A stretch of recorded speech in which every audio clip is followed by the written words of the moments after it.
They told you sugar is poison, white death, the cause of every disease. They lied. What I'm about to share will contradict everything you believe about nutrition. It will challenge your doctor, your nutritionist, your favorite health guru, but it will also explain why you're exhausted, why you can't lose weight, and why avoiding sugar has made everything worse.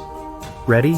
Let's destroy some myths. Your brain weighs 2% of your body weight but uses 20% of your calories, and it runs almost exclusively on glucose.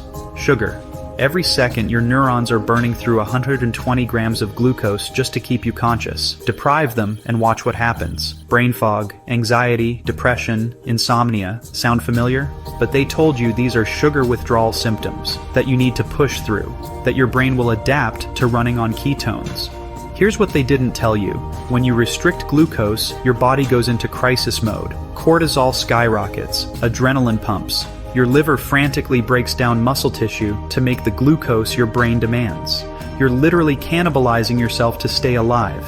This is why low-carb dieters have higher cortisol than any other group, why they can't sleep, why their thyroid crashes, why they feel wired but tired. Your body interprets glucose restriction as starvation, because it is starvation, cellular starvation. But wait, you say, what about diabetes? Isn't sugar the cause? This is the biggest lie of all. Traditional cultures ate massive amounts of sugar and had zero diabetes. The Hadza get 15% of calories from raw honey. The Kitavans eat 70% carbohydrates. Pacific Islanders lived on fruit and coconut. No diabetes, no obesity, no metabolic disease. What changed? We replaced sugar with something far worse. Polyunsaturated fats. Here's the real diabetes equation. PUFAs block glucose metabolism. They literally prevent your cells from using sugar for energy. The sugar backs up in your blood. Doctors see high blood sugar and blame the sugar. It's like blaming water for overflowing when someone clogged your drain. Dr. Ray Peat proved this decades ago. Animals fed sugar with coconut oil stayed lean and healthy. Animals fed sugar with corn oil became diabetic. Same sugar, different fat, opposite outcome. But the war on sugar goes deeper. It's psychological warfare. They've made you afraid of fruit, terrified of honey, guilty about putting sugar in your coffee. This fear itself raises stress hormones that dysregulate blood sugar. You're not diabetic because you ate sugar. You're diabetic because you stopped eating sugar while drowning in seed oils.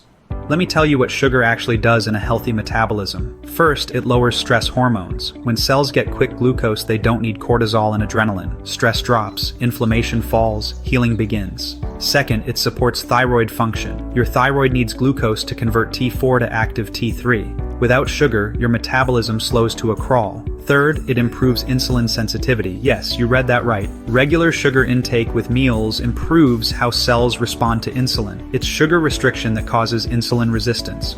Fourth, it helps you sleep. Your brain needs steady glucose overnight. Without it, you get stress hormone surges at 3 a.m. Hello, insomnia. Fifth, it aids detoxification. Your liver uses glucose to conjugate toxins for elimination. Low-carb diets impair detox pathways.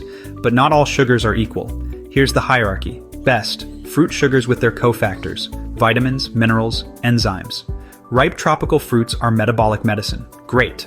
Raw honey contains enzymes that aid metabolism plus antimicrobial compounds.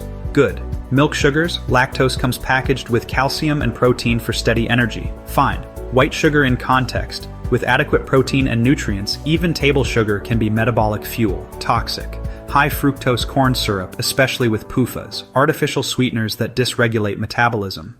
The key is context. Sugar with protein, minerals, and saturated fat becomes clean-burning fuel. Sugar with PUFAs in isolation becomes problematic. Our ancestors knew this. They combined honey with milk, fruit with cheese, sweet with savory. They understood metabolic balance. But we've gone insane. We drink black coffee and call it breakfast, eat plain chicken and broccoli, then binge on ice cream at night because our brain is screaming for glucose. Here's what happens when you start eating sugar strategically. Day 1 to 3, energy stabilizes, no more crashes. Week 1, sleep improves, anxiety drops. Week 2 to 3, temperature rises, metabolism speeds up. Month 1, weight normalizes, mood lifts.